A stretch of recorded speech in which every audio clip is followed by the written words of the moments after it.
Some people may think I have a problem. Hey, look at this guy, he watches too many kids shows. Well, to them I say, you haven't given these shows a chance, have you? Many of these so-called kids shows are rich in deep storytelling, powerful messages, and appeal well to audiences of all ages. Today I'm going to talk about Amphibia, or as it was originally going to be called, Amphibian, which in my opinion was a huge missed opportunity. The show sees 3 middle schoolers, Anne, Sasha, and Marcy, transported to the eponymous Amphibia, which as you may have already figured out is populated by amphibians, and they interact with many colorful characters, literally, on their quest to get home. Sure, the isekai genre has been done numerous times before. Hell, I've already done a video about one of these shows already. But the point is that just because something might seem trite and pointless, that doesn't mean it isn't meaningful. Anyway, standard disclaimer that this show is still ongoing, we're halfway through the 2nd season, so we're halfway through the show overall. Nothing I say here is guaranteed to be true, and my theories could turn out to be wildly off. Well, with that out of the way, let's theorize. I'm a human being, and I come from another world! Either that or this is a dream. The Land of Amphibia is a very interesting place. For starters, it's probably one of, if not the most horrifying place to live I've seen in a work of fiction. There are so many dangerous creatures that are out to kill you, kind of like a tamer version of Australia. Amphibians are the only sentient species in the dimension. How exactly this came to be is a question of evolution that I'm not really qualified to talk about. Amphibia has plenty of other types of animals like insects, reptiles, birds, and even some mammals. There are no primates, of course, which is why everyone initially thought Anne was some sort of monster.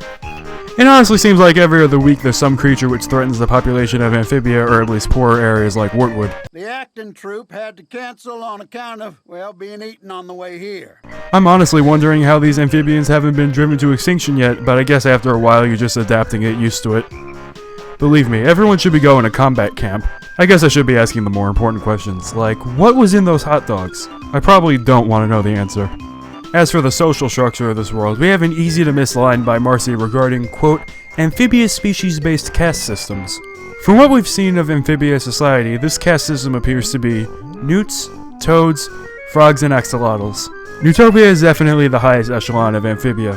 It's the most advanced settlement, the king who's a newt lives and governs from there, it's home to the most prestigious university, the citizens have a decidedly higher standard of living, and many of the newts we see outside of Newtopia have more posh jobs. Frogs and toads who want to make a better living come to Newtopia for good reason. That's not to say that all newts have a lavish lifestyle, which is definitely untrue. Toads, while not upper class like many of the newts, have cemented an authoritative and militaristic place in society. They seek to keep order in lesser areas like Wortwood, which is the very corrupt Toadstool as mayor. Grime and his toads were very upset that Hot Pop dared challenge the status quo and resorted to a public execution to make an example. Frogs are decidedly lower class, and are likely considered backwater with the sole exception of those that live in Ribbitvale. They're humble people with humbler ambitions and professions. Farmers, cooks, shopkeepers, etc. We don't know too much about axolotls, but considering all the ones we've seen so far are shopkeepers, it's safe to say they're in the same caste as the frogs. I believe this subtle speciesism will become more blatant over time, and Anne and the planters will help adjust the system. Seemingly there has never been a human on Amphibia prior to the arrival of the trio, so that makes one wonder where all of Anne's outfits came from. The newts are wealthy and closer in size to humans, so I can understand Marcy's outfit, and Sasha seems like it could have been pilfered from somewhere, but Anne's? Remember, Anne came from school on the day she stole the Calamity box, so she shouldn't have a bunch of outfits on her. Her hoodie? Sure, perfectly reasonable. But her winter gear and her dress and her suit? No way. Presumably they were custom made, but would any frogs even know how to make human-shaped clothes? They shouldn't even have some of the materials. Remember, Wortwood isn't a very advanced place, nothing at all like those ancient ruins. Which leads us to our next segment. Say, Mr. Pons, do you ever get the feeling that we exist simultaneously in multiple parallel universes, completely unaware of the other's very existence? Newtopia is clearly more advanced than everywhere else in Amphibia. They've got Ferris wheels, bicycles, arcades, etc. I believe this is a combination of two things. The remnants of a technologically advanced civilization that existed in the past, and contact with other worlds. Clearly those robot factory ruins were left by some advanced society. The robots aren't necessarily intelligent, but they're still designed with purpose. We still don't know whether the robot was following the planters specifically, or if it was just heading towards Newtopia. It's seen waiting outside the city gates, possibly because it can't get around the water surrounding it. If it was following the planters, then it'll have to go all the way back to Wortwood. If not, I guess it'll just wait there forever. Getting back on topic, what could have caused this civilization to collapse? Perhaps there was an apocalyptic event caused by the Calamity box and the amphibians had to rebuild society from scratch. Of course, that's assuming this advanced civilization collapsed entirely. Perhaps remnants still exist beyond the main island. If the Calamity box was the cause of the apocalypse, then it's safe to say magic-wielding invaders from another world are to blame. The box was presumably constructed in Utopia, whose more advanced society could be an imitation of other worlds. Earth is definitely one of the worlds the box connects to, so it's possible that Utopia stole a lot of their culture from us. Wouldn't surprise me. Let's just hope they don't go somewhere where amphibians are eaten. Of course, I can't talk about the multiverse without talking about crossovers. These other worlds we see in the King's book could belong to other shows. This one could be the Boiling Isles, one of these three could be Muni, and Earth not being connected to the others could represent Earth's connection to magic being sealed away. Maybe those creatures in the basement are from other worlds and were experimented on. Ugh. There's also the implication that aspects of these worlds are repeated. For instance, there's the Curiosity Hut, not the Mystery Shack, which is run by not Grunkle Stan, but that design in the background is probably still Bill Cipher. While Utopia definitely had contact with other worlds in the distant past, the Skip Man proves that this contact continued at least until the 1990s. I get the feeling that the Calamity box wasn't on Earth for very long. This isn't related to the topic, but I don't know where else to put it. How much did Anne have stored on her phone? Maybe this is a little nitpicky, but at times it seems like she still has internet connection and is using some sort of streaming service. Obviously, the phone portion wouldn't work in Amphibia, since if it did, Anne, Sasha, and Marcy would have been in contact much earlier. I'm honestly just surprised they still have their phones in the first place, let alone keeping them charged and unbroken. He's always been something of a town favorite. Those big eyes and goofy grin are hard to resist. I know the title implies this video is about Anne, Sasha, and Marcy, but I want to talk about Sprig before I get to them. Some might argue that he's the show's real main character. I don't think he is, but he seems to think so. I think I'm the show's main character. What? Yeah. Sprig is essentially our gateway into the frog world.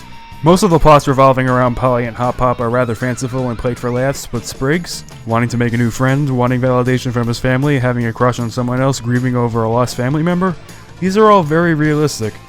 The show's overall story focuses on Anne, but buried beneath that is the story of a young man who's trying to find his place in the complicated game we call life. It's pretty satisfying to see him succeed in his endeavors, like getting together with Ivy.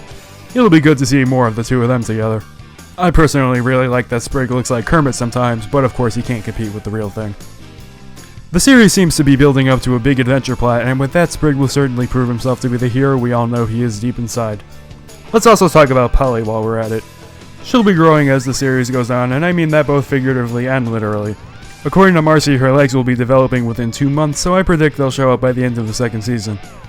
And if she ever gets hair, it'll probably be orange like her human counterpart in Anne's story. While watching the show, you may notice that characters frequently learn their lesson but proceed to engage in similar hijinks in the following episodes. Polly is definitely the most frequent example of this phenomenon. However, you have to remember that she's only 5. She'll keep acting the way she does because it's what kids do. Besides, she's chaotic good, not evil. However, considering Sprig will likely become more heroic in future episodes, I think Polly will vow to follow in her brother's footsteps, becoming a hero in her own chaotic fashion. Probably the biggest mystery related to the Planter kids is what exactly happened to their parents. We know their mother is dead, but the fate of their father is unknown, and the same can be said for their other grandparents. As stated before, Amphibia is a world of death, so it's likely that the Planter parents were killed by one of the numerous creatures to be found within. Now this is about to get really depressing, but could the Planters' overly cheery attitude be a coping mechanism? We don't know exactly when their parents died, but considering Sprig barely remembers their mom, she could have died before Polly even hatched. We've seen what Sprig is truly like when the cheerfulness goes away, so could Polly be secretly sad? Maybe. It'll certainly be a heartbreaking sight to see. Just try saying nice things for a change. Get them to love you, and they'll do anything for you. That actually works. Oh, it works all right. Sasha is quite an interesting character to dissect thanks to how complex she is. She's the one who is most directly responsible for the trio getting transported to Amphibia. She's naturally manipulative and essentially controlled Anne and Marcy into doing her bidding. You want to go have fun with your parents on your birthday? Nope. Sasha says you're stealing a music box from a thrift shop and that's final. End of discussion. She truly cares about Anne and Marcy though, and considers them to be her best friends. I don't necessarily know if Sasha was popular, but she seemingly has enough social clout to ward off other bullies from Anne. There's currently no information on Sasha's personal life outside of Anne and Marcy, but it seems to me that she grew up in an emotionally abusive household. One of her parents is likely very controlling, and as an impressionable child, Sasha copied what she saw and applied it to her friendships. I get the impression that she didn't really know the extent of her controlling behavior until Anne confronted her. She's never considered any other method of friendship, that's just life for her. It was then that she finally realized that she only caused problems for her friends. After the collapse of Toad Tower, Sasha is shown to be putting most of her efforts into training for revenge against Anne and the Planters. Why? Well, this is a coping mechanism. Her entire worldview was shaken when Anne stood up to her. She wants to beat Anne in a rematch to prove that she was right. While it would certainly be easier and better to reunite with Anne amicably, Sasha doesn't know how to play fair. Anne and Sasha will have a violent second meeting, and things will get even more tense if Marcy is involved. Sasha doesn't know how to peacefully become friends with Anne again, so she'll do it by force. Ironically, I believe Sasha gets along with Grime so well because he isn't afraid to call her out, but when doing so is trying to help her, unlike Anne. Sasha and the Toads have a mutually beneficial relationship. Sasha is intelligent, but she never would have survived in Amphibia if she wasn't found by the Toads. Meanwhile, the Toads were powerful, but didn't really work well together until Sasha stepped in. She's essentially the brains of their operations. When it comes to conflict, Sasha and the Toads will essentially be fighting two battles at once: Newtopia and Anne plus Marcy. Firstly, Grime announced his intentions to attack Newtopia, and he'll definitely make good on that threat. How effective he'll be is a separate issue. The Newts also have a very powerful military force, and if General Yunnan is anything to go by, Newtopian fighters are very keen on fighting. Yunnan definitely has some unfinished business with Sasha and Grime, and it'll be fun to see her again. The Toads will conquer, or at least attempt to conquer Newtopia while Anne and co are back in Wartwood, cause that's Anne's luck. I think Marcy may run down to Wartwood to lure Sasha into following her. This will lead to a climactic 2-on-1 fight where hopefully Anne and Marcy can pull Sasha from the dark side and have her join them on their more important quest that involves the Calamity box. You know, in the long run, Grime and Sasha will probably be small fries in comparison to the stuff with the box and whatever the King's plans are. I'm getting a familiar vibe from him. No more clumsy, klutzy Marcy, can you believe it? Your cloak's on fire. What? How? Don't swing it around! Anne and Marcy have a lot of work cut out for them in the future, and I'm not just talking about figuring out how to get home. I'm also, of course, referring to the romance department. No fandom is complete without shipping, and Amphibia certainly provides. Many fans ship some combination of Anne, Sasha, and Marcy, or perhaps all three. And I find that Anne and Marcy are the most compatible. In fact, they're very compatible. Anne and Marcy are two precious beings who must be kept together at all costs, and I would like for them to come back together as early into Season 2B as possible. Marcy sometimes needs Anne to guide her through the dangers of life. She became much more resourceful in Amphibia, but Anne can still help, and Marcy can help Anne in return. There does seem to be a mutual attraction between them. They make such a great team because they're so in sync. The show is confirmed to have greater representation going forward, and Marsan, I'm not sure how to pronounce their ship name, would be a perfect way to do that. Plus, Anne may not have been mad about Hot Pop's boyfriend comments just because they were annoying, but also because she's not into boys. Anne was pretty shaken up about having to fight Sasha. Even though she was manipulative, she was still a friend. But were Sasha and Marcy ever true friends? I got the impression that Sasha didn't have the highest opinion of Marcy and may have only considered her to be a friend because they had a mutual friend in Anne. But Sasha stuck with Marcy, since she was another person she could manipulate. It must be liberating for Anne and Marcy to do what they want together instead of what Sasha wants. You think we can pull it off? Sasha's the sleepover queen, not us. Who says there has to be just one queen? Everyone. That's sort of how the whole system works, Anne. Speaking of wants, why did Marcy think Anne would want the music box? We only saw this from the perspective of Anne and Sasha, so Marcy's take is able to be theorized about. I get that Anne liked frogs back on Earth, but a mysterious music box seems like something Marcy would want to keep for herself and maybe only decided to get it for Anne because it was her birthday. Stealing it was obviously Sasha's idea. Overall, Marcy is a great example of the took a level in badass trope. She went from a geeky girl who had trouble getting through life because she was too addicted to video games, to a full-fledged fighter who is a highly respected member of Newtopian society, who still has a little trouble getting through life. Honestly, Marcy really shouldn't have been trusted with very sharp objects, but she managed to exceed everyone's expectations and get farther in Newtopia than she ever did back on Earth. And once the stones are recharged... We'll have a way home! Steal my thunder, why don't you? But yes! Boom! There'll be such a big quest for the Calamity box because it lost its magic. The 3 gems were brightly colored when it transported the trio, but became inert afterward. So did the magic just fizzle out? No.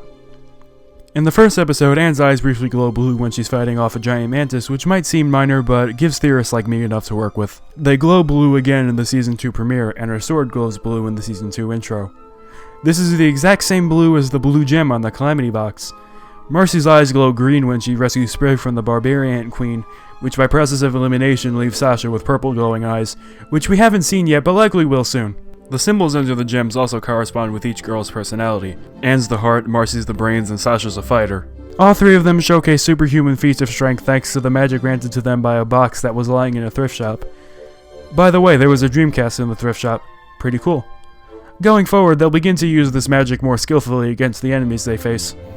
How horrifying must this situation be for their parents? I mean, first your daughter doesn't show up for her birthday party, then you find out that she and her friends literally disappeared off the face of the earth. And they've been gone for months! Did that park have security cameras?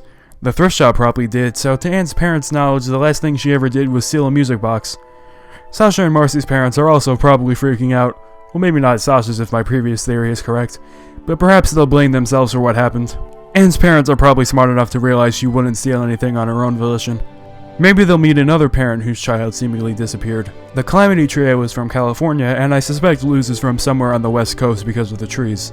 Actually, which situation is more horrifying? Your child suddenly disappearing without reason, or sending your child off somewhere and she keeps in contact with you for a while and suddenly stops, and then eventually you find out she never showed up at the place she was supposed to be in the first place? Let me know what you think.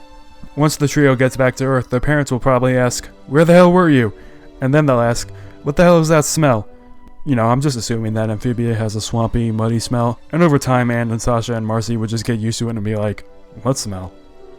Where was I?" The Calamity box must have had multiple charges, and the trio happened to use the last one. And because the box comes with you when you use it, whoever brought the box to Earth is still there. Maybe they migrated to Gravity Falls, where talking amphibians would be seen as kinda normal. Some may think that this mysterious individual works for King Andreas, but I think whoever brought the box to Earth did it to get it away from him. Could this be what happened to Sprig and Polly's father? What are the King's plans for the box, and what is his proposal to Marcy? Oh boy, he's gonna get Marcy involved in some shady scheme, isn't he? I don't know if I like this. Wait! I don't like this! The king presumably wants all three girls together, and that mysterious vendor at the Bazaar was likely sent to find Anne and Sasha. Could she be the one we've been searching for? Because Anne has already been found, the king's proposal might be for Marcy to find Sasha. Remember, Sasha might not be in the same location as Toadcatcher anymore, but thanks to Yunan, the Newts know she's still with Grime. However, going off my previous speculation, Sasha will show up at Newtopia before Marcy gets the chance to look for her. King Andreas is likely putting on an aggressively friendly facade to get on the girls' good side and so they won't figure out his intentions. He probably already knew about some of the stuff he and Marcy supposedly discovered, like the secret library in the castle. Even if Andreas turns out to be the ultimate villain, which I think he will, I don't think he has malicious intentions. He's said to be inspired by Vendrick from Dark Souls 2, who is quite a tragic character. I think Amphibia's culture is beginning to die again, so he wants the box to take stuff from other worlds. But the Calamity box is clearly dangerous enough. I don't think Hop Hop's fears are unfounded. His ancestors may have researched the box from those hidden chambers under the planter house. Anne and Marcy and possibly Sasha will venture to those 3 temples with the 3 stones, presumably in the episodes named after them. Marcy will eventually get her hands on the Calamity box like the Season 2 intro shows. At the very least, Marcy will definitely be interacting with Wartwood citizens if the episode titles are anything to go by. They'll get the gems recharged, but perhaps someone will put those gems in this Infinity Gauntlet-like glove. But no matter what happens, it's clear that the adventure has only just started.